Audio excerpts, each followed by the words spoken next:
இன்னும் கர்ப்பத்தின் ஆசீர்வாதம் இல்லையே, ஒரு பெருக்கத்தை பார்க்க முடியலையே அப்படின்னு நீங்கள் கலங்கி கொண்டு இருக்கலாம். ஆடுகளில் மாடுகளில் ஒரு பெருக்கம் இல்லையே, ஆசீர்வாதம் இல்லையே அப்படின்னு நீங்கள் கலங்கி கொண்டிருக்கலாம். உங்களுடைய தொழில், உங்களுடைய வியாபாரம், உங்களுடைய வேலை, உங்களுடைய ஒவ்வொன்றிலையும் பெருக்கம் இல்லையே. பெருக்கத்தை எதிர்பார்த்து தான் இதை நான் செய்தேன், தொடர்ந்து நான் செய்து கொண்டிருக்கிறேன், இதில் ஒரு பெருக்கம் வராதா என்று எதிர்பார்த்து காத்து கொண்டிருக்கிற உங்களுக்கு ஒரு நற்செய்தியை சொல்கிறாரு. நிச்சயமாகவே நான் உங்களை ஆசீர்வதிக்கவே ஆசீர்வதித்து உங்களை பெருகவே பெருக பண்ணுவேன்னு சொல்கிறாரு. ஆமென். அல்லேலூயா, அல்லேலூயா. கண்டிப்பாக உங்களுடைய வாழ்க்கையில் என்ன வரும்? பெருக்கம் வரும். பக்கத்தில் உங்களை பார்த்து சொல்லுவீங்களா? கையை பிடிச்சி சொல்லுவீங்களா? பெருக்கம் கண்டிப்பாக வரும். நீங்களும் உங்களுடையவைகளும் கண்டிப்பாக பெருகும். வசனத்தை வாசிங்களேன். எபிரேயர் நிருபம் 6வது அதிகாரம் 14வது வசனம். நிச்சயமாக நிச்சயமாக நான் உன்னை ஆசீர்வதிக்கவே ஆசீர்வதித்து உன்னை பெருகவே பெருக பண்ணுவேன் என்றார். உன்னை பெருகவே பெருக பண்ணுவேன் என்றார். நம்முடைய ஆண்டவர் நம்மளை கண்டிப்பா பெருக பண்ணுவார். நம்முடையவைகளை கண்டிப்பா பெருக பண்ணுவார். ஏன்? நம்முடைய ஆண்டவர் பெருக்கத்தோடு நிச்சயம் பண்ணியிருக்கிறார். பெருக்கத்தோடு நிச்சயம் பண்ணியிருக்கிறார்.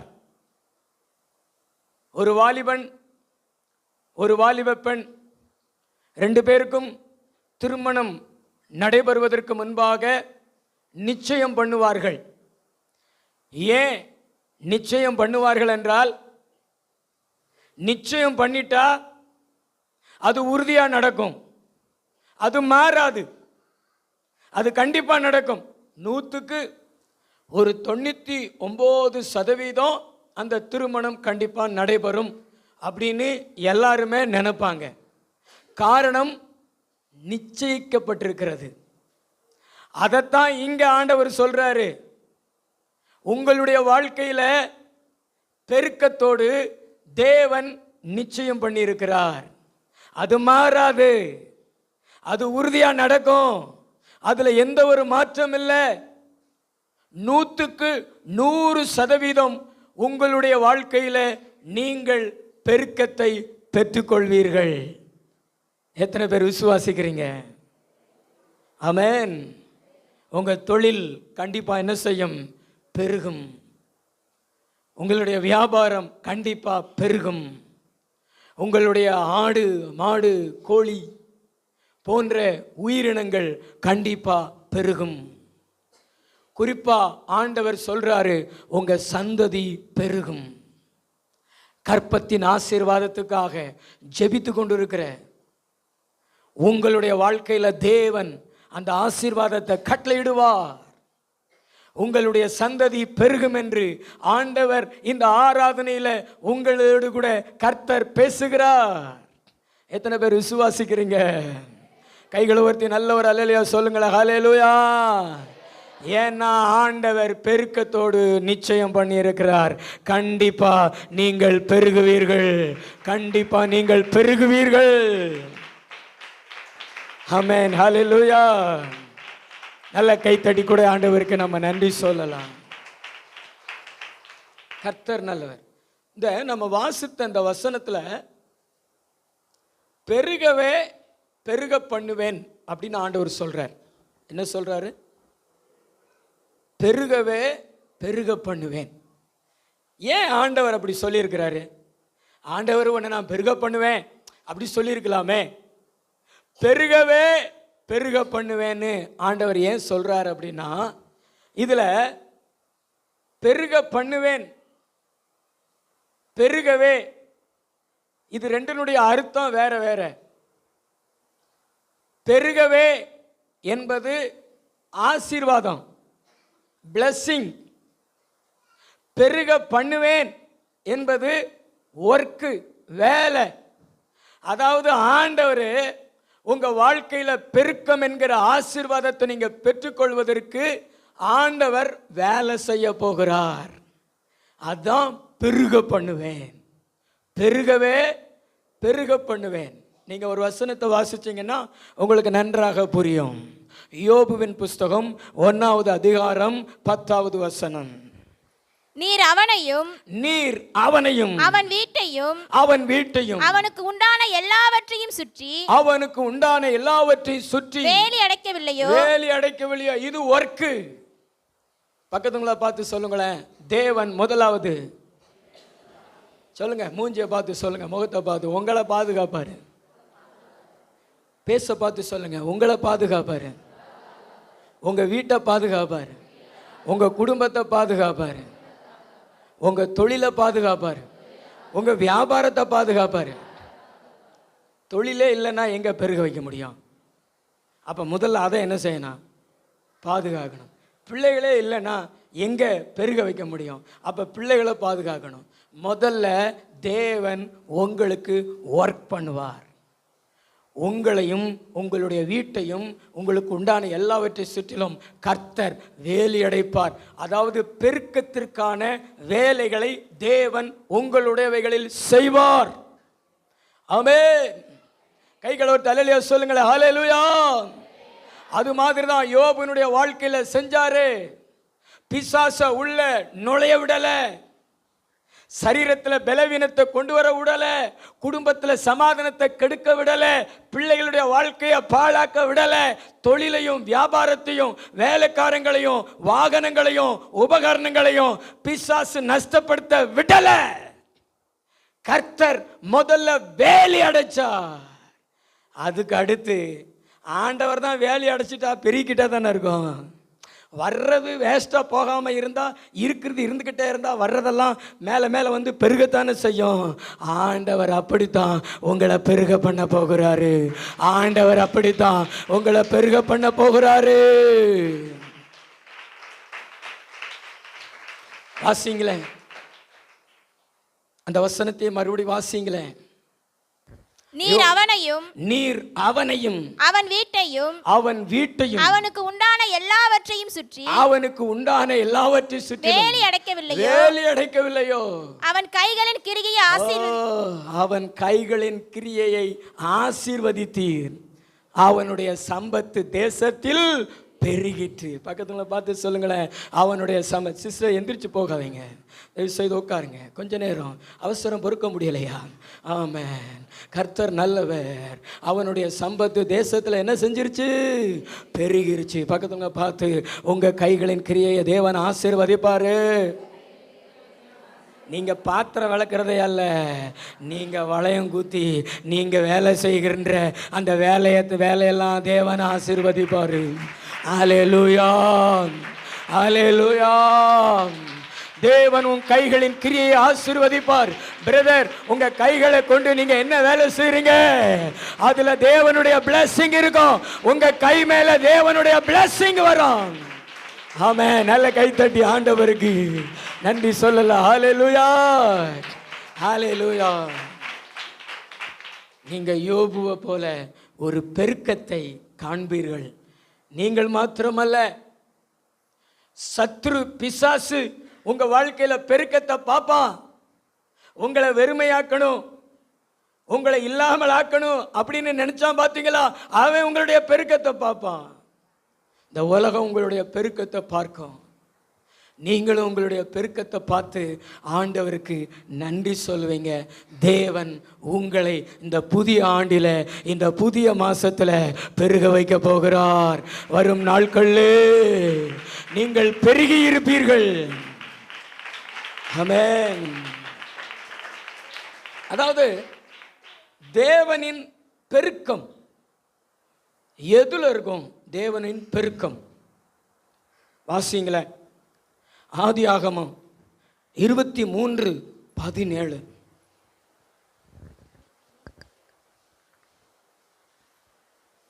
ஆதியாகமம் 23:17. இந்த பிரகாரம் ஆதியாகமம் 22:17. நான் உன்னை ஆசீர்வதிக்கவே ஆசீர்வதித்து, நான் உன்னை ஆசீர்வதிக்கவே ஆசீர்வதித்து, உன் சந்ததியை வானத்து நட்சத்திரங்களைப் போலவும், வானத்து நட்சத்திரங்களைப் போலவும், கடற்கரை மணலைப் போலவும், கடற்கரை மணலைப் போலவும் பெருகவே பெருக பண்ணுவேன் என்று. பெருக பண்ணுவேன். ஆண்டவர் நம்மளை எதுல பெருக பண்ணுவார் தெரியுமா பிரதர்? நான் சொல்லுதை கவனிங்களேன். நீங்க எதுல பெருக முடியாதோ அதுல உங்களை பெருக பண்ணுவாரு. நீங்க எதுல பெருக முடியாதோ, மற்றவங்க உங்களை எதுல பெருக வைக்க முடியாதோ அதுல பெருக பண்ணுவாரு. நான் கேட்கிறேன், நம்ம எதுல பெருக முடியாது? சொல்லுங்களேன், நம்ம எதுல பெருக முடியாது? நம்ம பணத்துல பெருகிடலாம், தொழிலில் பெருகிடலாம். இந்த ரட்சிக்கப்படாத உலக பிரகாரமான மனிதர்களை நிறைய பேரை பாருங்களேன், பெரிய பெரிய டவுன்கள் எல்லாம் பிரான்ச்சுகள் வச்சுருப்பாங்க. நகைக்கடை, ஜவுளி கடை, ஸ்வீட் கடை அப்படி சொல்லிட்டு தொழிலில் பெருகிடலாம், பணத்தில் பெருகிடலாம், படிப்பில் பெருகிடலாம், ஆள் செல்வாக்கில் பெருகிடலாம். ஆனால் சந்ததியில் ஒரு மனுஷன் பெருக முடியாது, அவனை யாரும் பெருக வைக்க முடியாது. அப்பாவை நினைச்சாலும் அம்மா நினைச்சாலும் பெருக வைக்க முடியாது, தானே நினைச்சாலும் தன்னை பெருக வைக்க முடியாது. ஏன்னா பைபிள் சொல்லுகிறது, பிள்ளைகள் கர்த்தரால் வரும் சுதந்திரம், கற்பத்தின் கனி அவரால் கிடைக்கும் பலன். ஆண்டவர் மட்டும்தான் ஒரு மனுஷனை சந்ததியில் பெருக வைக்க முடியும். நீங்கள் இந்த தொழிலில் பெருகி இருக்கிற ஆட்கள், பணத்தில் பெருகி இருக்கிற ஆட்களெல்லாம் கவனித்து பாருங்களேன். பெரிய பணக்காரங்களாக இருப்பாங்க, நல்ல வேலையில் இருப்பாங்க, நிறையா சம்பளம் வாங்குவாங்க, ஆனால் குழந்தை இருக்காது, கர்ப்பத்தின் ஆசீர்வாதம் இருக்காது. ஏன்னா அந்த ஆசீர்வாதத்தை தேவன் தான் கொடுத்து பெருக வைக்க முடியும். இங்கே ஆபிரகாமுக்கு அதைத்தான் சொல்கிறாரு. மற்றதுலையும் ஆண்டவர் பெருக வைக்க வல்லவர், ஆனா யாராலும் பெருக வைக்க முடியாத அந்த சந்ததியில தேவன் பெருக்கத்தை கொடுக்கிறவர். நான் உன்னை ஆசீர்வதிக்கவே ஆசீர்வதித்து உன் சந்ததிய வானத்து நட்சத்திரங்களை போல, கடற்கரை மணலை போல பெருக பண்ணுவேன். சந்ததிய பெருக பண்ணுவேன். உன் வீட்டில் பிள்ளைகள் நிறைந்திருப்பார்கள், உன் வீட்டில் பேர பிள்ளைகள் நிறைந்திருப்பார்கள், ஓ வம்சம் பெரிதாயிருக்கும். நல்லா தான் கை தட்டி ஆண்டவருக்கு நன்றி சொல்லுங்க. ஹல்லேலூயா. நல்ல ரெண்டு கையை தட்டி கூட, இயேசு நல்லவர். ஆமென். சந்ததியை பெருக பண்ணுகிறவர், கற்பத்தின் ஆசீர்வாதங்களை உங்களுக்கு கொடுப்பார். உங்க பிள்ளைகளுடைய வயிற்றில் தேவன் கொடுப்பார். ஆபிரகாமை ஆசீர்வதித்த தேவன் உங்களையும் தேவன் ஆசீர்வதிப்பார்.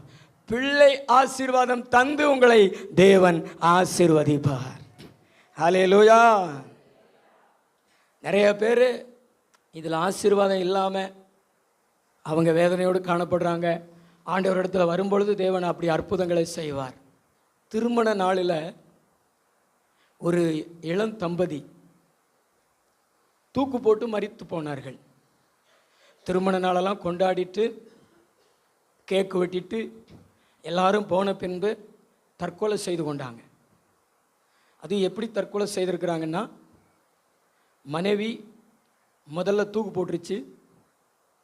அந்த மனைவி இறந்த பின்பு கணவன் அதை இறக்கி கல்யாணத்துக்கு வாங்கின பட்டு சேலையெல்லாம் உடுத்தி நல்லா அலங்காரம் பண்ணிட்டு இவர் போய் சமையல் கட்டில் போய் தூக்கு போட்டுக்கிட்டார். என்ன காரணம் அப்படின்னு விசாரித்து பார்க்கும் பொழுது, ரொம்ப அன்பாக இருந்திருக்கிறாங்க, ரொம்ப ஒற்றுமையாக இருந்திருக்கிறாங்க. ஆனால் அவங்களுக்கு இருந்த ஒரே குறைபாடு என்ன அப்படின்னா, 40 வயசுக்கு மேலே ஆகியுமே அவங்களுக்கு குழந்தை இல்லை.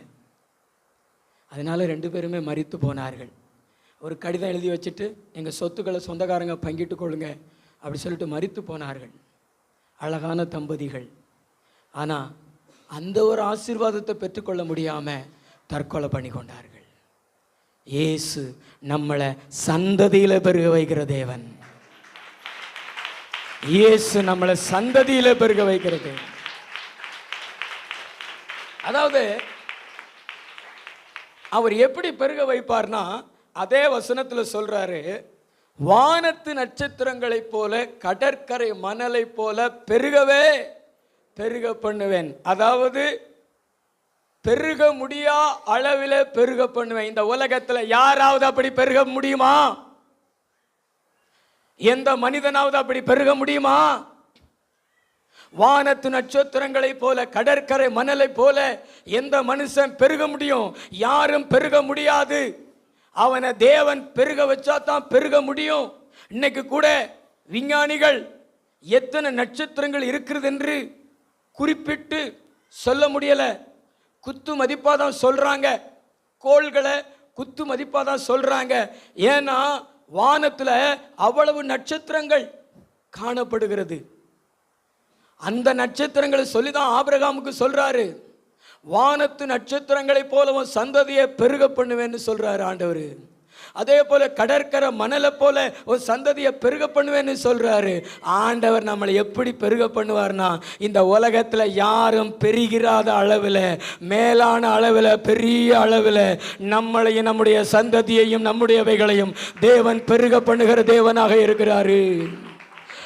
அந்த பெருக்கத்தில் நம்ம தான் மேல இருப்போம். அந்த பெருக்கத்தில் நம்ம தான் ஃபர்ஸ்ட் இருப்போம். அந்த அளவிற்கு தேவன் மேலான நிலையில நம்மளை பெருக வைப்பதற்கு வல்லவர். ஆபிரகாமுக்கு தாயில் பட்டியலையும் பிள்ளைகள் இருக்கிறது அவருக்கே தெரியாது. ஆபிரகாமுக்கு இன்னும் நிறைய குழந்தைகள் பிறக்க போகிறதுன்னு அவருக்கே தெரியாது. உங்களுக்கு தெரியுமா?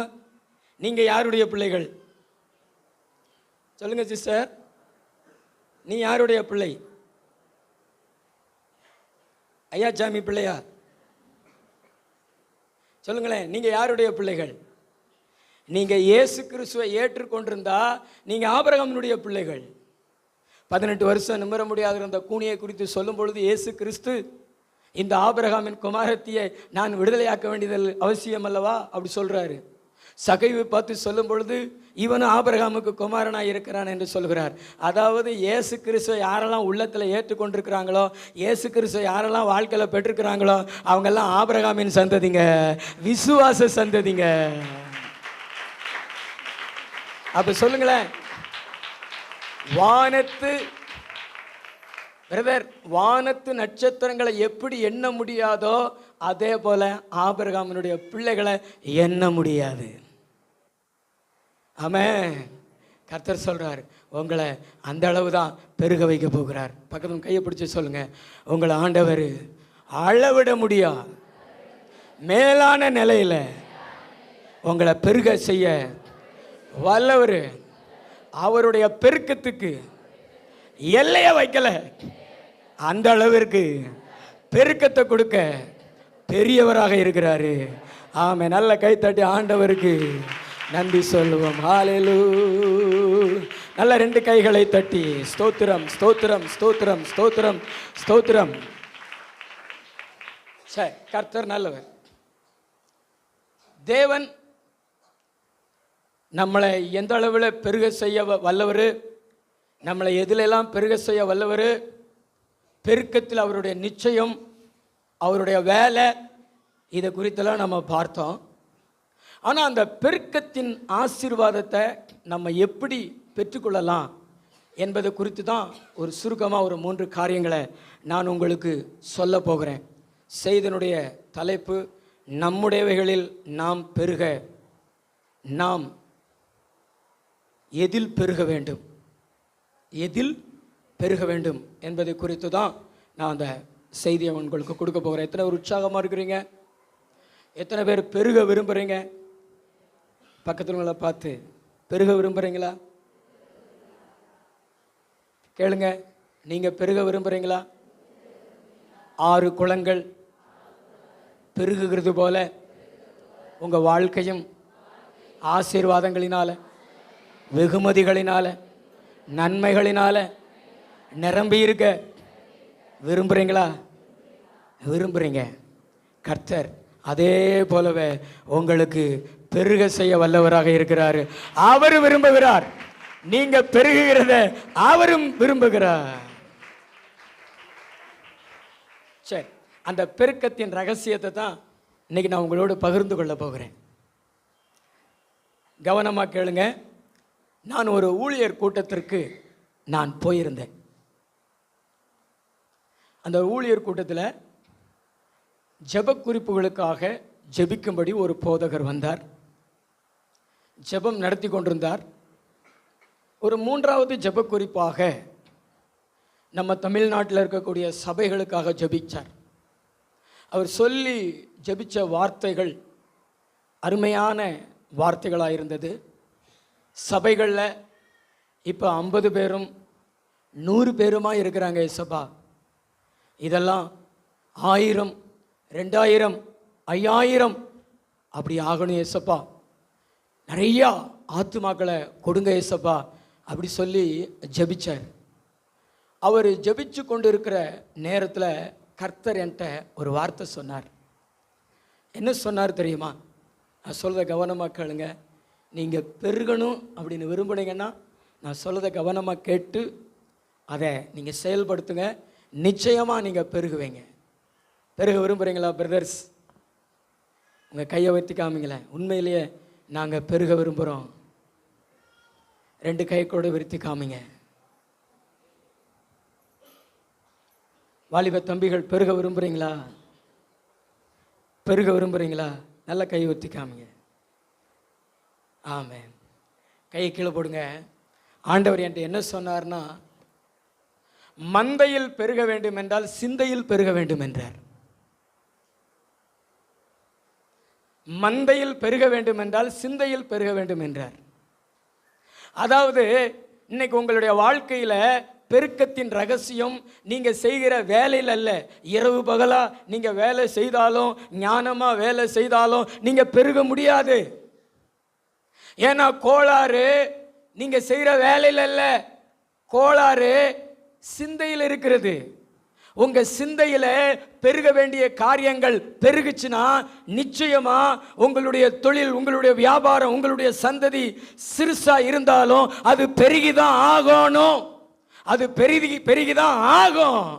ஏன்னா பெருக்கம் உங்க சிந்தனையில வந்துருச்சுன்னா கண்டிப்பா உங்க வாழ்க்கையில வந்துரும். புரியுதா நான் சொல்லுகிறது? உற்சாகம் ஒரு அல்லேலூயா சொல்லுங்களேன். பெருக்கம் எங்கே வர வேண்டும்? சிந்தையில். பக்கத்து பார்த்து சொல்லுங்களேன். சிந்தையில் வந்துருச்சுன்னா மந்தையில் வந்துடும்.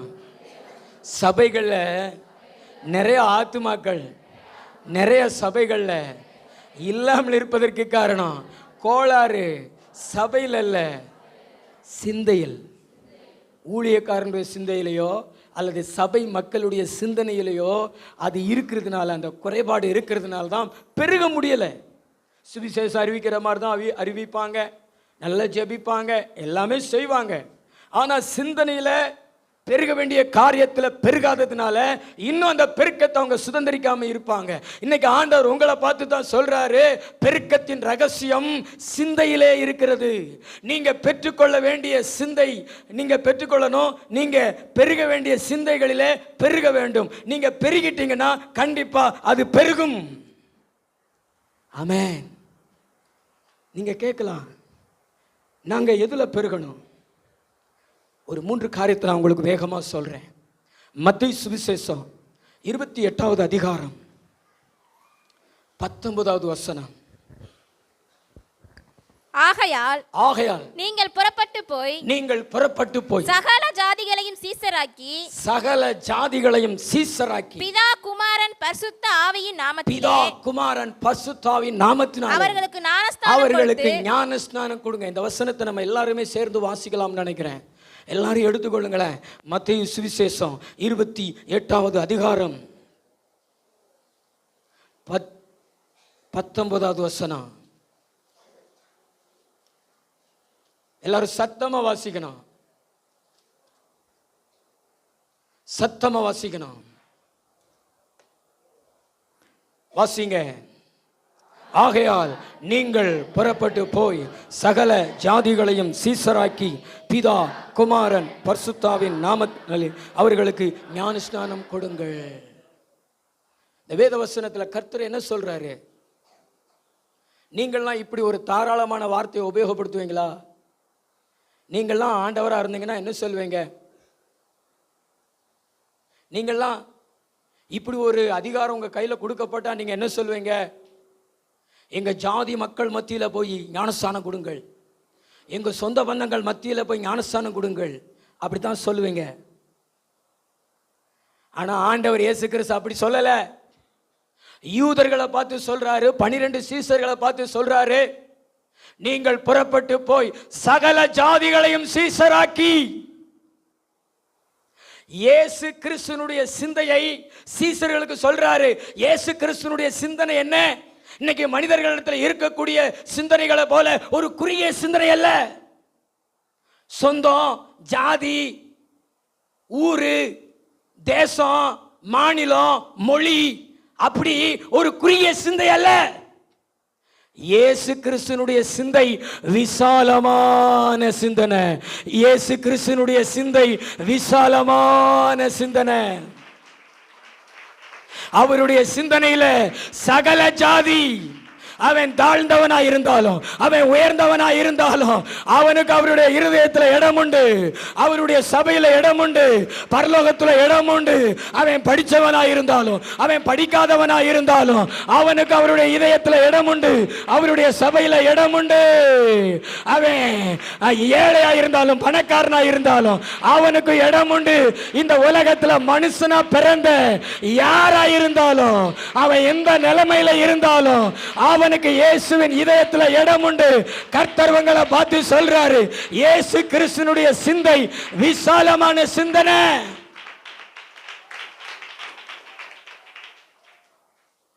அதே மாதிரி நீங்களும் ஒரு குறிப்பிட்ட மக்களை மட்டும் விரும்புறவங்களா, குறிப்பிட்ட மக்களை மட்டும் ஏற்றுக்கொள்றவங்களா இருந்தீங்கன்னா நீங்க இயேசு கிறிஸ்துனுடைய சிந்தையில் இருந்த சிந்தையில பெருகல.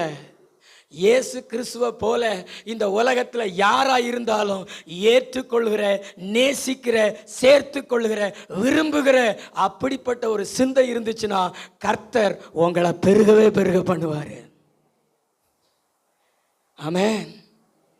இன்னைக்கு இந்த சபைகளில் அப்படிப்பட்ட சிந்தனைகளை பார்க்க முடியாது. ஒரு புதுசாக ஒரு ஆத்மா வந்துச்சுன்னா அதை விரும்பி அது பக்கத்தில் உட்கார்ந்தால் அன்பாக பேசி அது கூட நட்பு பாராட்டுகிறது அல்லது சந்தோஷத்தை வெளிப்படுத்துகிறத மக்கள் வாழ்க்கையில் பார்க்க முடியாது. யாராவது உட்காந்துருந்தாங்கன்னா சர்ச்சுக்கு வந்தவுடனே அப்படி ஏதோ வேண்டாதவங்க உட்காந்துருக்கிற மாதிரி, தீண்டத்தகாதவர்கள் உட்காந்துருக்கிறத மாதிரி சிலர் இப்படி பார்ப்பாங்க. பக்கத்தில் கை கொடுக்குச்சுன்னா கை கொடுக்க மாட்டாங்க, பேச மாட்டாங்க. இன்னும் சில பேர் பார்த்தீங்கன்னா அவங்க சொந்தங்களோடு உட்காந்துக்கிடுவாங்க.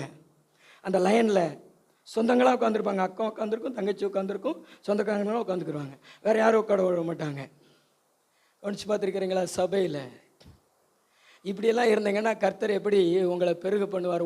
மண்டைக்குள்ளேயே குறுகிய மனப்பான்மை இருக்குது, உங்களுடைய சிந்தனையிலேயே குறுகிய மனப்பான்மை இருக்குது. இன்னைக்கு ஜாதி பார்த்து சர்ச்சுக்கு போகிற மக்கள் எத்தனை பேர் உண்டு? பாஸ்டர் என்ன ஜாதி அப்படின்னு பார்த்து போகிற மக்கள் எத்தனை பேர் உண்டு? சர்ச்சுக்கு போறவங்க நிறைய. யாரு போறா? இந்த மண்டையெல்லாம் வச்சுக்கிட்டு உன் மண்டை எப்படி பெருகும்? இயேசுநாதரே உலகத்தில் இருக்கிற அத்தனை மக்களையும் நேசிக்கிறாருங்க. அவர் ஒரிஜினல் யூதர் கிடையாது, தெரியுமா உங்களுக்கு? மற்ற 11 கோத்திரத்தை போல யூதா கோத்திரம் ஒரிஜினல் யூதா கிடையாது, ஒரிஜினல் யூதன் கிடையாது. யோசேப்புக்கு பிந்தின காலம் என்று நினைக்கிறேன், யூதா தன் சகோதரர்களை விட்டு பிரிந்து போய் ஒரு கானானிய ஸ்திரியை திருமணம் பண்ணிக்கிட்டார். அப்பயே கலப்படம் வந்துருச்சு. அதுக்கு பிறகு மோவாபிய பெண் ரூத்து யூதா கோத்திரத்தில் தான் போவாசினுடைய அப்பாவை திருமணம் பண்ணிக்கிட்டாங்க. அதில் தான் ஈசாய், அதுக்கு பிறகு தான் தாவீது. அந்த தாவீது வம்சத்தில் தான் இயேசு பிறந்தார். ராகாப் எனக்கூடிய ஒரு பெண், கானானிய பெண், போவாசினுடைய அப்பா போவாஸ் ரூத்தை திருமணம் பண்ணிக்கிட்டாரு. போவாசனுடைய அப்பாவை ராகாப் என்கிற ஒரு பெண் திருமணம் பண்ணி கொண்டாங்க. அவங்க பேக்ரவுண்டெல்லாம் பாருங்களேன், எல்லா மக்களும் கலந்திருக்கக்கூடிய அளவில் இருக்கும். இயேசு கிறிஸ்துனுடைய பேக்ரவுண்டு அது எதை வெளிப்படுத்துகிறது தெரியுமா? இயேசு கிறிஸ்து ஒரு குறிப்பிட்ட யூதர்களுக்கு மாத்திரம் ஆண்டவர் அல்ல, இந்த உலகத்துக்கே ஆண்டவர் என்பது அதுதான் அடையாளம். இயேசு கிறிஸ்து இந்த உலகத்துக்கு ஆண்டவர். உனக்கு ஆண்டவர், எனக்கு ஆண்டவர். பிரதர், இயேசுநாதர் வெளிநாட்டு கடவுள்னு சொன்னா யாரும் நம்பாதீங்க. இயேசுநாதர் நம்ம நாட்டு கடவுள் தான். நம்ம இனமும் அவரோடு கலந்திருக்கிறது. யூதர்களும் கலந்திருக்கிறார்கள். உலகத்தில் இருக்கிற எல்லாருக்குமே இயேசு ஆண்டவர். சொல்லுங்களேன் பக்கத்துல பார்த்து, உலகத்தில் இருக்கிற எல்லாருக்கும் இயேசு ஆண்டவர். அது எதை காண்பிக்கிறது? அவருடைய விசாலமான எண்ணத்தை காண்பிக்கிறது. அவரு அப்படி விசாலமா இருக்கும் பொழுது நீங்க மட்டும் ஏன் குறுகிய மனப்பான்மை? இந்த ஊர்களுக்குள்ளே ஒரு பிரச்சனை இருக்கும். ஒரே ஊருக்குள்ள இருப்பாங்க, ஒரே சமுதாய மக்களா இருப்பாங்க, அவங்களுக்குள்ளே பிரிவினை இருக்கும். என்ன பிரிவினை தெரியுமா? வந்தட்டிக்காரன், சொந்த ஊருக்காரன், பூர்வீக குடி, வந்தட்டிக்காரன். சில பேர் பார்த்தீங்கன்னா சிலரை அப்படித்தான் வந்தட்டிக்காரங்கன்னு. இந்த உலகத்தில் யாருமே இந்த உலகத்தில் நிரந்தரமான குடிகள் கிடையாது. எல்லாருமே வந்தட்டிகள் தான். அப்படித்தானே? நிரந்தரமாக நம்ம ஊரில் யாருங்க குடியிருக்கா? எல்லாரும் யாரு தான்? பக்கத்துல பார்த்து சொல்லுங்களேன், நீங்கள் எத்தனை வருஷம் இருப்பீங்க? நீங்கள் எத்தனை வருஷம் இருப்பீங்க? அப்போ எல்லாருமே யாரு தான்? சொல்லுங்க மக்களே, சத்தமாக சொல்லுங்களேன். அந்த வார்த்தை இன்னும் சத்தமாக சொல்லுங்களேன். வந்தட்டிக்காரங்க. வேற எந்த வார்த்தையும் பேசாதீங்க. இந்த பூமியில் பிறந்த எல்லாருமே வந்தட்டிக்காரங்க தான். கைத்தட்டு வராது நிறைய பேருக்கு. அதாவது நம்ம இடத்துல பட்சாபாதம் இருக்கக்கூடாது, பட்சம் இருக்கணும். நம்ம யாரையுமே பட்சாபாதமாக நடத்தக்கூடாது, பட்சாபாதமாக பார்க்கக்கூடாது, பட்சாபாதமாக பேசக்கூடாது, வித்தியாசம் பார்க்கக்கூடாது. ஆனால் பட்சம், இரக்கம் நம்ம இடத்துல இருக்கணும். மக்கள் இடத்துல அன்பாக பேசணும், இறக்கப்பட்டு பேசணும், ஆறுதல் படுத்தி பேசணும். யாரையும் வேதனைப்படுத்தக்கூடாது வார்த்தைகளினால, யாரையும் பிரிக்கக்கூடாது. இந்த உலகத்தில் இயேசுநாதரால் படைக்கப்பட்ட எல்லாரும் அவருடைய பிள்ளைகள். அவருடைய இருதயத்தில் அவங்க எல்லாருக்கும் அவருடைய இருதயத்தில் இடம் இருக்கிறது. அதே மாதிரி நம்முடைய சிந்தனையிலையும் இந்த உலகத்தில் இருக்கிற எல்லா மக்களையும் ஏற்றுக்கொள்கிற சிந்தனை இருக்கணும். குறிப்பாக சொல்கிறேன், ஜாதி வித்தியாசம் பார்க்கக்கூடாது. ஜாதி வித்தியாசம் பார்த்தா அவங்களுடைய வாழ்க்கையில் பெருக்கம் இருக்காது. ஜாதி பார்க்கிறது ஒரு மனநோய். ஜாதி என்பது இந்த உலகத்தில் தேவன் உண்டாக்கலை. இது மனுஷனா சிலருடைய பிழைப்புக்காக, சிலருடைய ஆதாயத்துக்காக உருவாக்கி கொண்டது தான். இன்னைக்கு மண்டைக்குள்ள இருந்துட்டு போக மாட்டேங்குது. தலைமுறையாக இந்த ஜாதி வெறிகளை தூண்டி விட்டுட்டு போயிடறான். ஜாதி வித்தியாசங்களை தூண்டி விட்டுட்டு போயிடறான். அது ஒரு பிசாசுங்க. அதுக்கெல்லாம் நீங்கள் இடம் கொடுக்காதீங்க. இயேசு கிறிஸ்து உலக ஆண்டவர். இயேசு கிறிஸ்து இந்த பூமி அனைத்திற்கும் ஆண்டவர். இயேசு கிறிஸ்து இந்த உலகத்து ஜனங்களுக்கு ஒரே ஆண்டவர். எத்தனை பேர் நம்புறீங்க? எத்தனை பேர் நம்புறீங்க? நல்லா தான் தலைக்கு மேல கூட கைத்தட்டி ஏசப்பாவை மகிமைப்படுத்துங்களேன் பிரதர். நல்லா கைத்தட்டி, இயேசுநாதர் உலக ஆண்டவர். ஆமென். அதாவது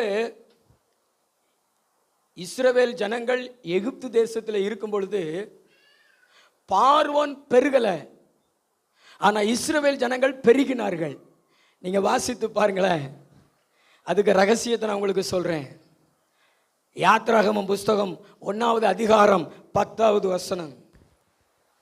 அவர்கள் பெருகாதபடிக்கும் ஒரு யுத்தம் உண்டானால் அவர்களும் நம்முடைய பகைஞரோடு கூடி நமக்கு விரோதமாக யுத்தம் பண்ணி தேசத்தை விட்டு புறப்பட்டு போகாதபடி நாம் அவர்களை குறித்து ஒரு உபாயம் பண்ண வேண்டும் என்றான். 12வது வசனத்தை வாசிங்களேன். ஆனாலும் அவர்களை எவ்வளவு ஒடுக்கினார்களோ அவ்வளவாய் அவர்கள் பலுகி பெருகினார்கள். பார்வோன் ஏன் பெருகல? ராஜா பெருகல, ஆனா அடிமையா இருந்த இஸ்ரவேல் ஜனங்கள் பெருகினார்களே. பார்வோனுக்குள்ள இருந்தது எனவரி. எகிப்தியர்கள் இஸ்ரவேலரோடு கூட, தம்பி தூக்கம் வருதா? நல்லா நிமிர்ந்து உட்காரு. பைபிள் வச்சிருக்கியா? நான் சொல்றத கவனமா கேளு. எபிரேயர்களோடு கூட எகிப்தியர்கள் ஒன்று போல உட்காந்து சாப்பிட மாட்டானுங்க. இவங்க ஆடு மாடு மேய்க்கிறவங்களாம் அருவருப்பா நினைப்பானுங்க. யாரு? பார்வோன் மன்னே, எகிப்தியர்கள். ஆனா அந்த தேசத்துல யாரை பெருக பண்ணார் கர்த்தர்? அடிமையா இருந்த இஸ்ரவேல் ஜனங்களை பெருக பண்ணாரு. ஆனா பார்வோன் மன்னன் பெருகல. ஏன்னா இவனுங்களுக்கு பார்த்தீங்கன்னா துகுடு முகுடா எங்கட பார்த்தாலும் இஸ்ரவேலர் வாலிபர்கள், ஆண் பிள்ளைகள், தேசம் அவர்களால் நிறைந்திருந்தது. அவனுக்கே பயம் உண்டாயிருச்சு. ஓ, இவங்க இப்படியே போனா நாளைக்கு நம்ம எதிரிகளோடு சேர்ந்து நம்மளை மேற்கொண்டு விடுவார்கள் என்று பயம் வந்து அவன் அந்த பெருக்கத்துக்கு தடை பண்ணான். இந்த உலகத்துல தேவன் உங்களை பெருக நினைச்சிட்டாருன்னு வச்சுங்களேன், எந்த ராஜ்யமும் உங்களுடைய பெருக்கத்தை தடை பண்ண முடியாது. பிசாசு பெருக்கத்தை தடை பண்ண முடியாது. ஆண்டவர் உங்களை பெருகவே பெருகவே பெருகவே பெருகவே பண்ணிடுவார் ஆண்டவர். அல்லேலூயா, ஹல்லேலூயா. நீங்க பெருகணும்னா இன வரைக்கும் இடம் கொடுக்காதீங்க, ஜாதி வரைக்கும் இடம் கொடுக்காதீங்க, வித்தியாசம் பார்க்காதீங்க. அடுத்தவங்க பிள்ளை ஏன் பிள்ளை பார்க்காதீங்க.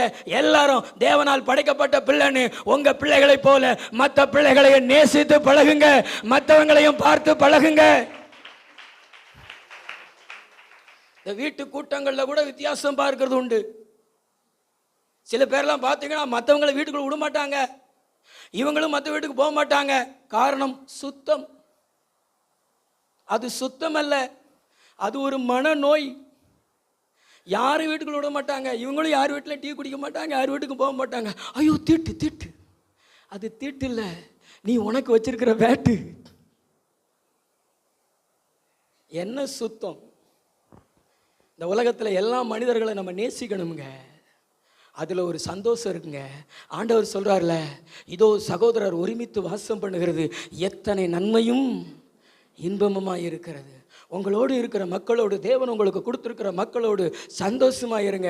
ஊர் மக்களெல்லாம் வித்தியாசம் பார்க்காதீங்க. அவங்கள விட நான் உயர்ந்தவன் அப்படிலாம் நினைக்காதீங்க. இந்த உலகத்தில் யாரை விட யாரும் உயர்ந்தவங்க கிடையாது. அவங்களுக்கு 2 கண் இருக்குன்னா உங்களுக்கு 2 கண் இருக்கும், அவங்களுக்கு 2 காது இருக்குன்னா உங்களுக்கு 2 காது இருக்கும். உங்களுக்கு ஒரு எக்ஸ்ட்ரா ஒரு காது இருந்துச்சுன்னா நீங்கள் சொல்லலாம் நாங்கள் 3 காது உடையவர்கள்னு. அப்படி யாருக்காவது இருக்கா? பின்னாடி 3 காதுல பாஸ்டர் 2 வாய் இருக்கு. சண்டை வந்தா ஒரு வாய், சர்ச்சுக்கு வந்தா ஒரு வாய். அல்லேலூயா. ஆவியானவர் நம்மளை பார்த்து சொல்றாரு, பட்சமா பேசுங்க, பட்சபாதம் பார்க்காதீங்க. பக்கத்தில் உங்களை பார்த்து சந்தோஷமா பேசுங்க. நீங்களும் தேவனுடைய பிள்ளை. உங்களுக்கும் என் மனசுல இடம் உண்டு. உங்க வீட்டுக்கு நல்லதுனாலும் கெட்டதுனாலும் வருவோம். நீங்களும் எங்க வீட்டுக்கு வாங்க. நம்மெல்லாம் ஒரே தகப்பனுடைய பிள்ளைகள், ஒரே இரத்தத்தில் ஒரே வசனத்தில் பிறந்த தேவனுடைய பிள்ளைகள். நம்ம ஒற்றுமையா இருந்தோம்னா நம்மளை ஆண்டவர் பெருகவே பெருகவே பெருகவே பெருகவே பெருகவே பெருக பண்ணுவார். நம்புனீங்களா? நல்ல கை தட்டி ஏசப்பாவுக்கு. இன்னைக்கு நிறைய சபைகள்ல வித்தியாசம் இருக்குங்க. நிறைய போதகர்கள் ஜாதி பார்க்குறவங்களா இருக்காங்க. ஜாதி பார்க்குறவங்கள, அதாவது சபைக்குள்ளே மறைந்து செயல்படுகிற ஒரு ஆவிதான் ஜாதி வரியின் ஆவி. கர்த்தர் ஆசீர்வதிக்க மாட்டார், உன்னை ஒன்றும் செய்ய மாட்டார். ஆனால் நீ எவ்வளவு எழும்ப நினைச்சாலும் உனக்கு அடி விழுவும். ஆசீர்வாதம் இருக்க. ஏன்னா நீ பட்சபாத பார்ட்டி அல்லவா. ஆமென். கர்த்தர் நம்மளை நினைக்கணும், நம்மளை ஆசீர்வதிக்கணும். எல்லா மக்களையும் நேசிக்க, விசுவாசிகளுக்குள்ள ஒற்றுமையாயிருங்க. உங்க மனசுல கிறிஸ்துவின் சிந்தையில பெருகுங்க. அவருக்கு பட்சபாதமெல்லாம் கிடையாது. இயேசு சகல ஜனத்திற்கும் ஆண்டவர். வேதம் சொல்லுகிறதோ எல்லா ஜனத்துக்கும் இயேசு கிறிஸ்து ஆண்டவர். அதனால தான் அவர் பிறப்பின் போது தேவதூதர்கள் சொல்றாங்க, இதோ எல்லா ஜனத்துக்கும் மிகுந்த சந்தோஷத்தை உண்டாக்க நற்செய்தி அறிவிக்கிறோம். இயேசு எல்லா ஜனத்துக்கும் உரியவர். சொல்லுங்களேன், பக்கத்துங்களை பார்த்து சொல்லுங்களேன், இயேசு எல்லா ஜனத்துக்கும் உரியவர். ஆனால் இன்னைக்கு நிறைய பேர் எல்லா ஜனத்துக்கும் அவருடைய நற்செய்தி சொல்றதில்ல. ஒரு குறிப்பிட்ட பேர் ஒரு குறிப்பிட்ட சமுதாயத்துக்கு மட்டும்தான் அவரை உபயோகப்படுத்துறாங்க. எங்களுக்கு மட்டும்தான் அவர் உரியவர்னு. ஆனா அவர் உலகத்துக்கே ராஜா.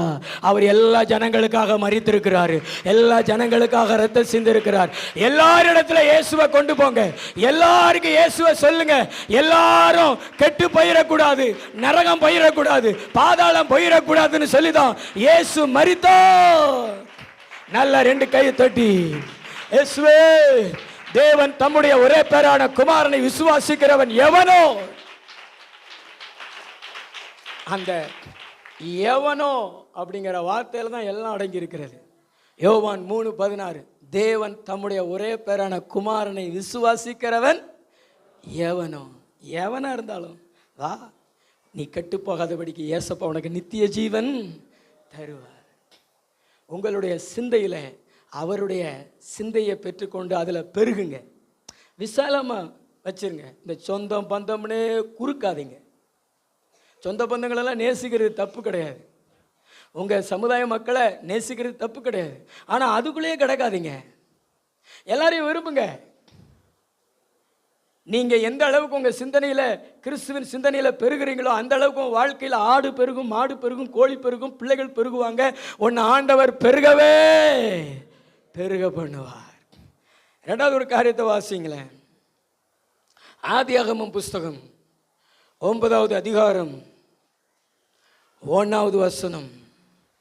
பின்பு தேவன் நோவாவையும் அவன் குமாரரையும் ஆசீர்வதித்து நீங்கள் பலுகி பெருகி பூமியை நிரப்புங்கள். இந்த உலகத்தில் அரசே கட்டுப்படுத்த திணறுவது எதை? மக்கள் தொகையை. எதை? மக்கள் தொகையை. இந்த பெருக்கம் நோவாவுக்கு தேவன் கொடுத்தது, பலுகி பெருகி பூமியை நிரப்புங்கள் என்று. நம்ம தேசத்தின் அரசாங்கம் இந்த மக்கள் தொகையை பெருக்கத்தை பார்த்து இதுக்கு முந்தி சில பழமொழிகளெல்லாம் சொல்லி, நாம் இருவர் நமக்கு இருவர், நம்முடைய பாட்டி தாத்தாட்டையெல்லாம் உங்களுக்கு எத்தனை பிள்ளைகள் நீங்கள் கேட்டு பாருங்களேன், 16 பிள்ளை, அதில் 3 பிள்ளை செத்து போச்சு. ஆனால் இன்னைக்கு உங்களுடைய பிள்ளைகளை கேட்டு பார்த்தா எத்தனை சொல்லுவீங்க? ஒன்றே ஒன்று, கண்ணே கண்ணு. 2 பிள்ளைகள், ஆண் 1 பெண் 1, அல்லது 3 பிள்ளைகள். ஏன் இப்படி குறுகி போச்சு தெரியுமா? இந்த மாதிரி பழமொழிகளை மக்கள் சிந்தனையில் போட்டு போட்டு போட்டு போட்டு குறுக வச்சுட்டாங்க. அல்லேலூயா.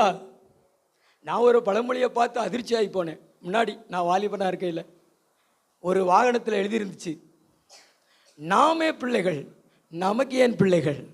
அடப்பாவிகளா, கடைசியில் எதில் வேட்டு வைக்கிறானுங்க. வயசான காலத்தில் முடியாமல் கிடைக்கல நம்மளை யார் ஆஸ்பத்திரி தீட்டு போவா? அல்லேலூயா. ஏன் அப்படின்னா அந்த பெருக்கத்தின் அளவு அப்படி. ஆனாலும் இன்னைக்கும் பெருகி கொண்டுதான் இருக்கிறது. இந்தியாவில் 140 கோடிக்கு மேல ஜனங்கள் இருக்கிறார்கள். எங்கு பார்த்தாலும் மக்கள். மலை தேசங்களுக்கு போங்க, அங்கேயும் மக்கள். கடல் தீவுகளுக்கு போங்க, அங்கேயும் மக்கள். எதிலும் மக்கள் மக்கள் மக்கள் மக்கள் மக்கள். அல்லேலூயா. இது நோவாவுக்கு தேவன் கொடுத்த பெருக்கம். அதுக்கு காரணம் என்ன தெரியுமா? இன்னொரு வசனத்தை வாசிங்க, ஆதியாகமம் 8:20. அப்பொழுது நோவா கர்த்தருக்கு ஒரு பலிபீடம் கட்டி சுத்தமான சகல மிருகங்களிலும் சுத்தமான சகல பறவைகளிலும் சிலவற்றை தெரிந்து கொண்டு அவைகளை பலிபீடத்தின் மேல் தகன பலிகளாக பலியிட்டான். சுகந்த வாசனையை கர்த்தர் முகர்ந்தார். அப்பொழுது கர்த்தர் இனி நான் மனுஷன் நிமித்தம் பூமியை சபிப்பதில்லை. பிரதர் அண்ட் சிஸ்டர், தேவனுடைய உறவில் பெருகுங்கள். உங்க சிந்தையில் தேவனுடைய உறவில் பெருகுங்கள். பலிபீடம் என்பது உறவு, ஜெபம் என்பது உறவு, துதி என்பது உறவு, ஆராதனை என்பது உறவு. ஒரு வருஷமாக பேழைக்குள் முடங்கி கிடந்த அந்த நோவா, அவனுடைய மனைவி, பிள்ளைகள் பேழையை விட்டு வெளியே வந்த பின்பு இந்த உலகம் வெறுமையா இருந்துச்சு, காலியா இருந்துச்சு. முந்தி பார்த்த உலகம் வேற, இப்பொழுது பார்க்கிற உலகம் வேற. அவனுக்கு ஆச்சரியம், என் மேல தேவன் எவ்வளவு கிருபை வச்சாரு, என் மேல தேவன் எவ்வளவு இறக்க வச்சாரு. இந்த தேவன் ஜலப்பிரளயத்துக்கு முன்னாடி நமக்கு எப்படி தேவையா இருந்தாரோ அதே போல இனி வரும் காலங்களில் இந்த பூமியில வாழ்கிற ஒவ்வொரு நாளும் நமக்கு இயேசு தேவை, நமக்கு தேவன் தேவை. தேவன் இல்லாம இந்த உலகத்தில் வாழக்கூடாதுன்னு சொல்லிட்டு முதல்ல ஒரு பலிப்படத்தை கட்டி சுத்தமான மிருகங்களையும் சுத்தமில்லாத மிருகங்களையும் சிலவற்றை தெரிந்து கொண்டு சுத்தமான பறவைகள், சுத்தமான மிருகங்கள்ல சிலவற்றை தெரிந்து கொண்டு பலி செலுத்தினான். அப்பொழுது கர்த்தர் சுகந்த வாசனையை ஏற்றார். பலிபீடம் என்பது தேவனையும் நம்மளையும் இணைக்கக்கூடியது, நமக்கும் தேவனுக்கும் இடையில இருக்கக்கூடியது தான் அந்த பலிபீடம். அந்த பலிபீடம் தான் இயேசு கிறிஸ்து நமக்காக கல்வாரி மலையிலே சிலுவையிலே பலியானவர். நம் ஆண்டவராகிய இயேசு கிறிஸ்து இன்னைக்கு தேவனுக்கும் நமக்கும் இடையில இருக்கிறாரு. இந்த உறவிலே நீங்க வளருங்க, இந்த உறவிலே நீங்கள் பெருகுங்க. தேவனுடைய உறவு சிந்தையிலே பெருகட்டும். நல்லாதான் ஸ்தோத்திரம் பண்ணுங்க. சர்ச்சுக்கு ஆடிக்கு ஒரு தடவை, அமாவாசைக்கு ஒரு தடவை வந்தா ஆசீர்வாதம் பெருகுமா? உங்க டீ கடை பெருகுமா? பக்கத்துல பார்த்து கேளுங்களேன். இந்த பலிபீடத்தோடு உங்களுக்கு உறவு எப்படி இருக்கிறது? தேவனோடு உங்களுக்கு உறவு எப்படி இருக்கிறது? பக்கத்துங்களை பார்த்து, இன்று ஜெபித்தாயா?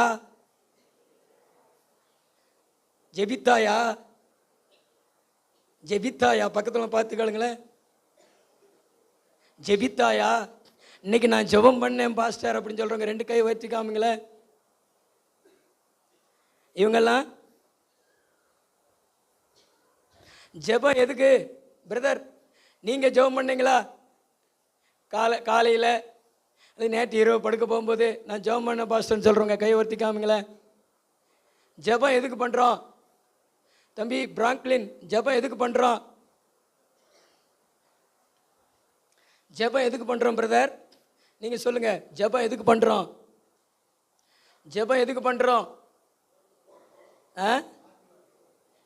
காப்பி போடவா?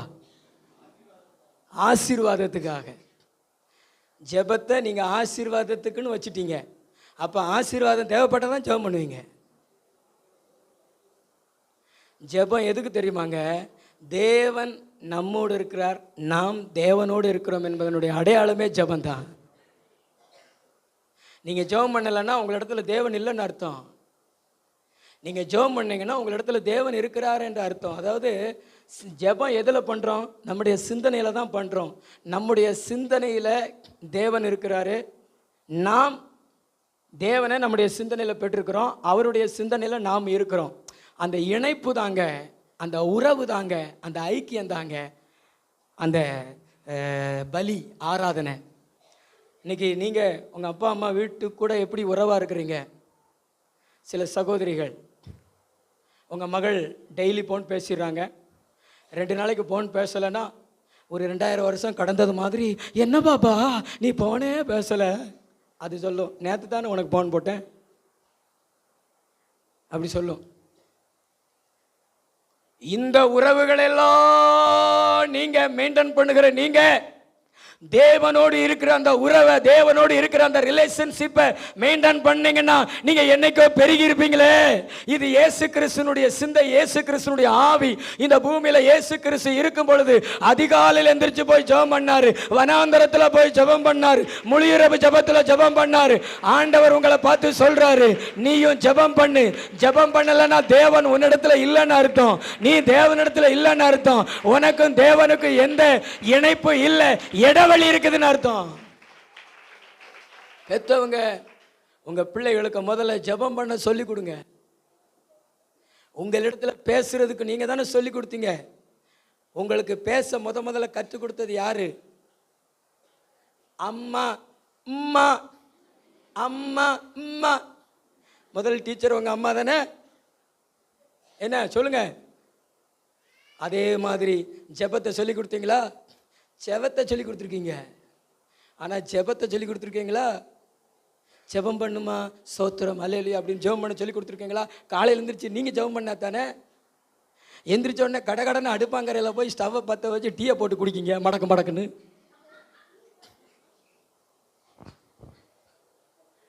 கொஞ்சம் நேரம் ஜெபம் பண்ண வேண்டியதானே. நீங்கள் ஜெபம் பண்ணுறத ஆண்டவர் பார்த்து உங்களை ஆசீர்வதிப்பாரு. தானியேல் தீர்க்கதரிசி பாபிலோன் தேசத்திலிருந்து 3 வேளை முழங்கால் படிட்டு ஜெபம் பண்ணாருங்க. அதனால தாங்க அவர் உயர்ந்தே இருந்தார். அவரை எவனும் ஒன்றும் சாய்க்க முடியலைங்க. நிறைய பேர் அவருக்கு விரோதமாக எழும்புனாங்க. சிங்கம் கெபில தூக்கி போட்டாங்க. சிங்கங்கள் கடிக்க முடியாதே. தேவனோடு இருக்கிறவனை சிங்கங்கள் எப்படி கடிக்க முடியும்? தேவனோடு இருக்கிறவனை சிங்கங்கள் எப்படி சேதப்படுத்த முடியும்? ஹல்லேலூயா. சிஸ்டர், காலையில் எழுந்திரிச்சு ஜெபம் பண்ணுங்க. தேவை இருந்தால் தான் ஜெபம் பண்ணணும்னு பிசாசு உங்கள் மண்டையில் போட்டிருக்கான். தேவை இருந்தாலும் ஜெபம் பண்ணணும். ஆனால் நம்ம உறவு தொடருவதற்கு, நம்ம தேவனோடு உறவாக இருப்பதற்கு ஜெபம் ரொம்ப ரொம்ப அவசியம். ஆமென். நோவா ஜெபம் பண்ணார். அப்படியே ஆராதனை செய்யுங்க. வாரம் ஒரு முறை கூட சிலர் சர்ச்சுக்கு வர்றது கிடையாது. இடையில ஆண்டவர் அழைக்கிறாரு. ஒரு வேதபாட கூட்டத்திற்கு வந்து அவருடைய வசனங்களை கேட்டு அவரோடு ஐக்கியம் கொள்ளலாம். உபவாச ஜெபத்துக்கு வந்து ஐக்கியம் கொள்ளலாம். சபையில் நடக்கிற கூட்டங்களுக்கெல்லாம் எப்போ அழைப்பு கிடைக்கிறதோ வருவதற்கு வாருங்கள். இந்த பலிபீடத்துக்கு முன்னாடி அமருங்கள். ஆண்டவர் வருவார், நீங்கள் வருவீங்க, ஆசீர்வாதம் பிறக்கும். தை பிறந்தா வழி பிறக்கும் அப்படி சொல்லுவாங்க. அப்படியெல்லாம் கிடையாது. நீங்கள் ஆராதிச்சீங்கன்னா ஆசீர்வாதம் உங்கள் வாழ்க்கையில் பிறக்கும். என் நாமத்தை பிரஸ்தாபப்படுத்தும் எந்த ஸ்தானத்தில் உன்னிடத்துல வந்து நான் உன்னை ஆசீர்வதிப்பேன்.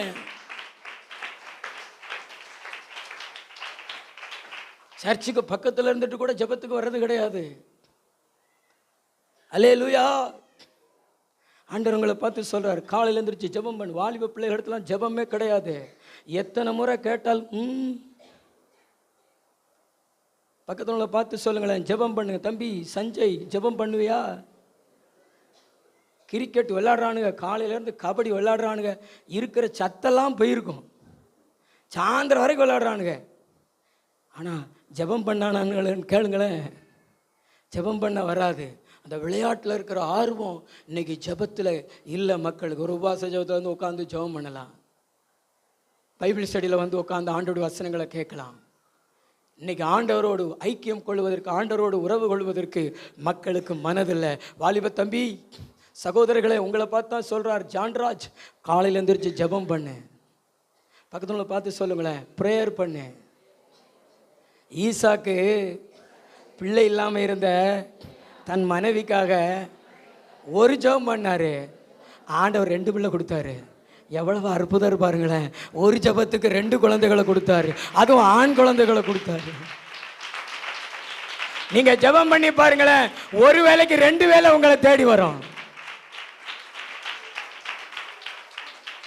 ஆனால் ஜெபம் பண்ணாமலே இருந்தாங்க, பெருக்க வந்திருக்காத. அந்த ஒரு யாக்கோப்புல இருந்து எத்தனை சந்ததிகள், அந்த ஏசால இருந்து எத்தனை சந்ததிகள் பெருகிச்சா?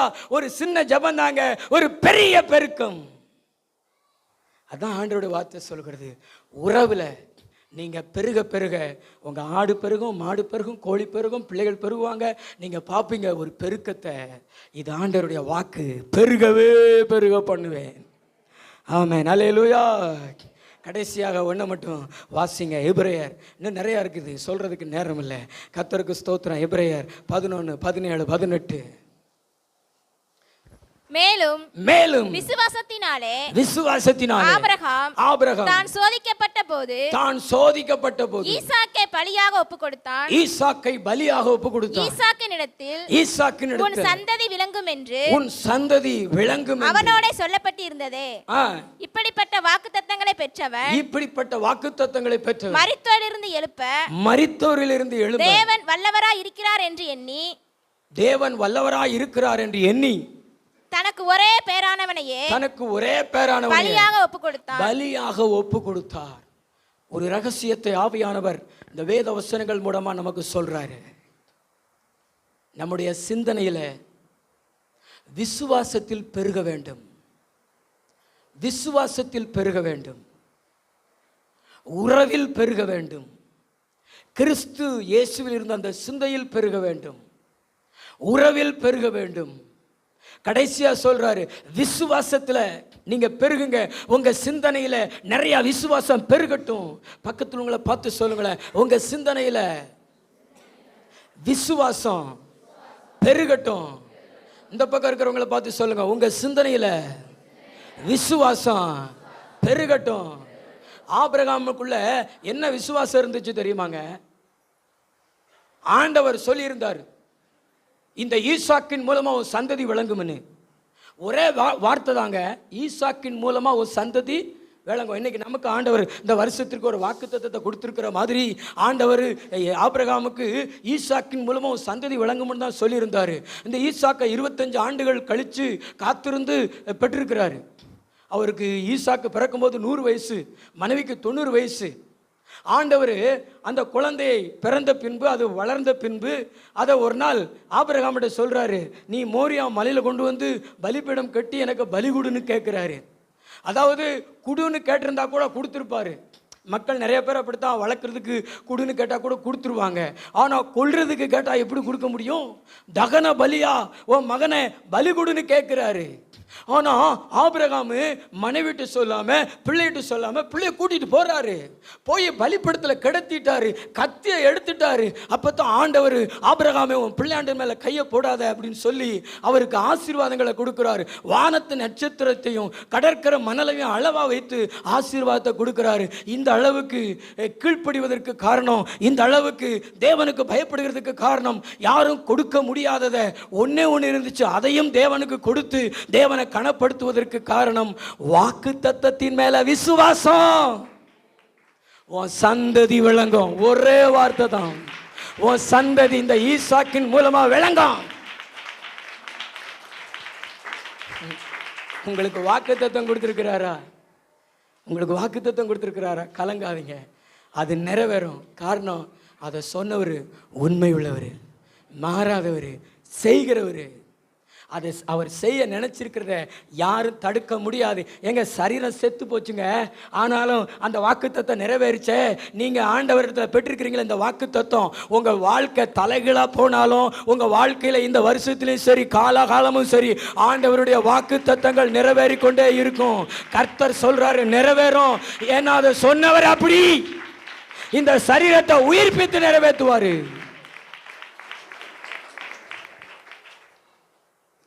விசுவாசம் உங்கள் மண்டையில் பெருகணும், உங்கள் சிந்தனையில் பெருகணும்.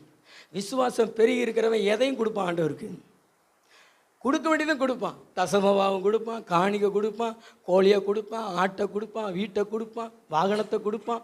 அவனால் ஆண்டவர் கேட்குறது எல்லாத்தையும் கொடுப்பான். ஏன்னா அவன் மைண்டில் என்ன பெருகி இருக்கிறது. இன்றைக்கி நிறைய பேர் கொடுக்க வேண்டியதை கூட ஏன் கொடுக்க மாட்டேங்கிறாங்க தெரியுமா?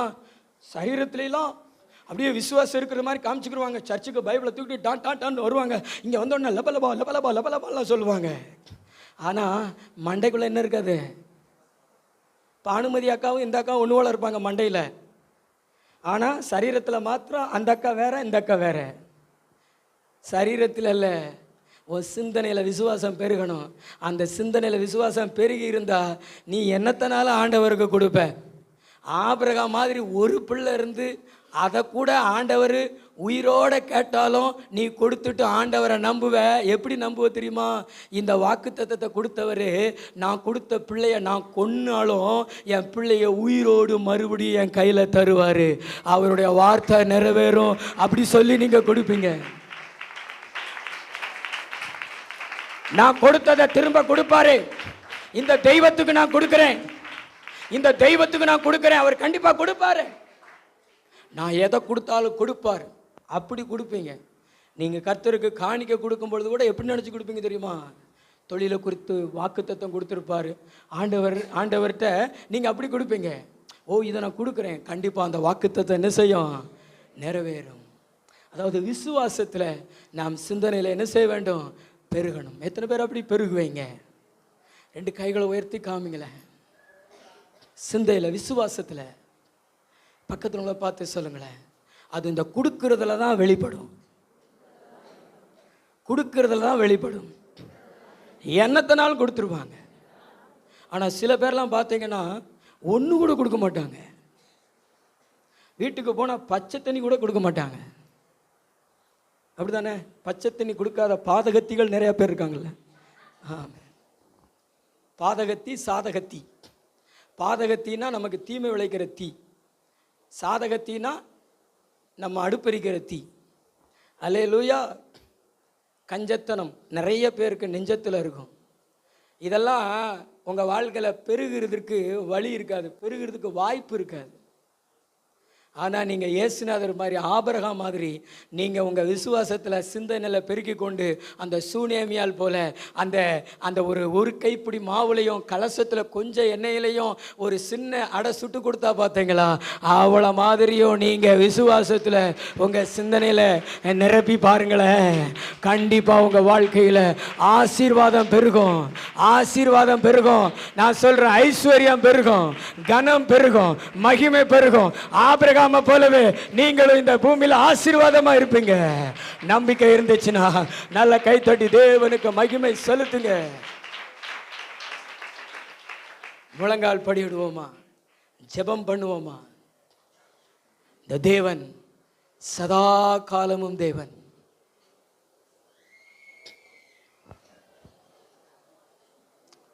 உங்க சிந்தனையில, உங்க மைண்ட்ல கைய வைங்க.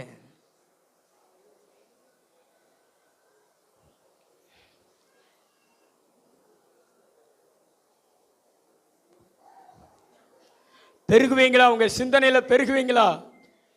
உங்க தலை மேல கை வைங்க. ஆண்டவரே, உங்க சிந்தையில நான் பெருகணும், எல்லா மக்களையும் நான் ஏற்றுக்கொள்ளணும் ஏசப்பா. அப்படி ஒரு இருதயம் கொடுங்க ஆண்டவரே, அப்படி ஒரு மனது கொடுங்க ஏசப்பா. வாலிப தம்பி, எத்தனை பேருக்கு அவருடைய சிந்தனை வேணும்? உங்க தலை மேல கை வச்சு ஜெபம் பண்ணுங்க. ஒரு அபிஷேகம் வரும் பாருங்க. கைய வச்சிருக்கிற அத்தனை பேர் மேலே கர்த்தருடைய வல்லமை இறங்குகிறது. சொல்லுங்க, வாயில சொல்லுங்க, ஏசப்பா எனக்குள்ள விசுவாசம் பெருகணும். ஆபிரகாம போல அந்த அளவுக்கு நான் விசுவாசத்துல வளரணும் ஆண்டவரே. ஓ, உமக்காக நான் கொடுக்கிற மகனா, என் நேரத்தை கொடுக்கிற மகனா, என் உழைப்பை கொடுக்கிற மகனா, என்னுடைய பணத்தை கொடுக்கிற மகனா, என் பிள்ளைய கூட கொடுக்கிற அளவுக்கு உங்களை நான் நம்பணும் ஆண்டவரே. விசுவாசத்துல வளரணும் ஆண்டவரே. உங்க உறவுல நான் வளரணும் ஆண்டவரே. ஜெபிக்காத நாட்கள் இருக்க கூடாது ஆண்டவரே. இயேசுவே, இயேசுவே, கூப்பிடுங்களேன். இயேசுவே, நல்ல அந்நிய பாஷையில பேசுங்க. ஆண்டவர் இறங்குகிறார், ஆண்டவர் இறங்குகிறார், ஆண்டவர் இறங்குகிறார், ஆண்டவர் இறங்குகிறார். வல்லமை, வல்லமை, வாலிப பிள்ளைகள் மேல வல்லமை. ஒரு பெருக்கம் சபையில உண்டாவதாக, சபையில பெருக்கம் உண்டாவதாக.